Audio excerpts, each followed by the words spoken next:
Hello there. Just reading some nonfiction. Did you know that great white sharks' mouths are this big?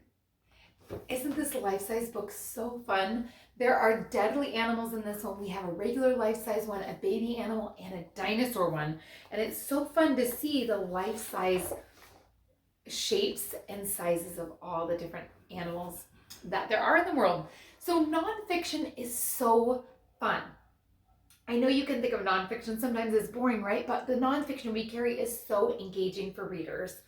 And I'll tell you why this is important. If you have a reluctant reader or maybe a struggling reader, there's high picture to text ratio in our books that helps pull out the picture as kids are learning about the different facts that are in the book. So it makes it real life to them and engaging and exciting.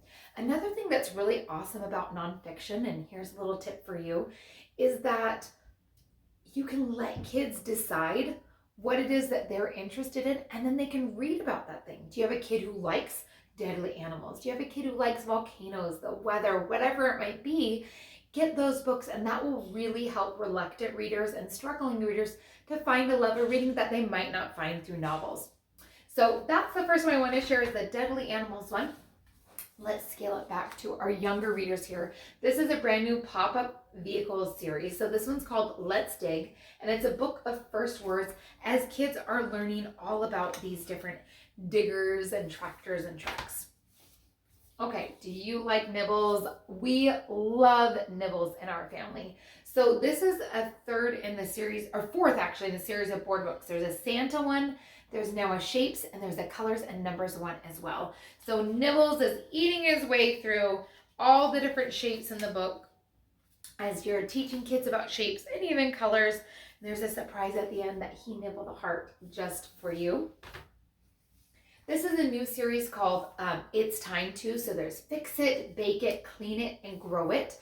And so there's little manipulatives in the book and little flaps that the kids can do in order to fix whatever it is that is broken. So it makes it really fun, and it's so awesome that it makes it so engaging for kids that it's all within the book. So there's not like a bunch of things to rip off. Great for young readers. This is nonfiction called Why Do I Sometimes Feel Sad? So this is a part of our very first questions and answers series. They are all Lift the Flap. So as kids are learning about their feelings, about sadness, what makes me sad? Why do we cry? Does everyone get sad? Do I have to feel sad? How can I cheer up? So kind of taking through kids of the emotion of sadness and how they can work on that. There are several other emotional ones in this series that are so great for younger readers. So speaking of younger readers, we also have these new Peek Inside books. So there's Peek Inside Springtime, Peek Inside the Pond. These are great for toddlers, preschool, early elementary. We love them as kids are lifting the flaps and learning all about, in this case, the pond or springtime. We have all of the ones, we carry all the ones in the series in our house over on that shelf, and they are so fun.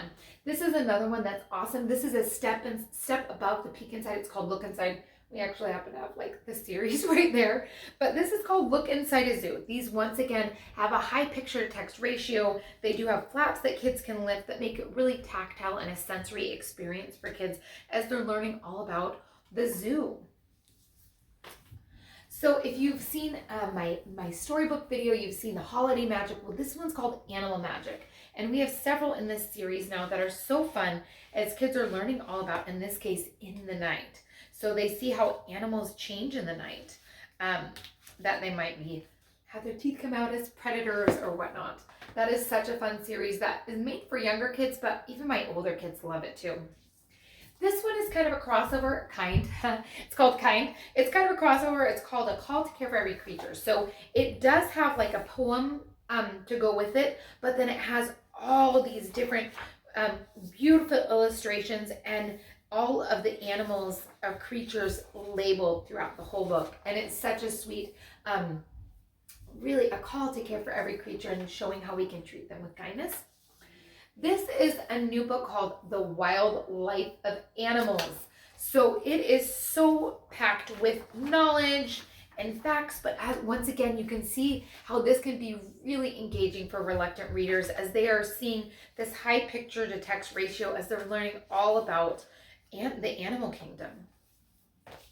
And then the last one I want to share is one of our newest in a Shine a Light series. So if you are familiar with these, you know that you shine a light behind the pages to reveal something secret or special behind it. So in this case, you can see the spider kind of coming out of the hole, and when you shine a light behind it, then you would be able to reveal that spider. So these Shine a Light books, all of our Shine a Light books are a crossover between nonfiction with a fiction kind of storyline, to not fiction, but it reads like fiction, but it's so fun. So I hope you found some books for your reluctant readers, your struggling readers, or just any nonfiction for the readers in your life.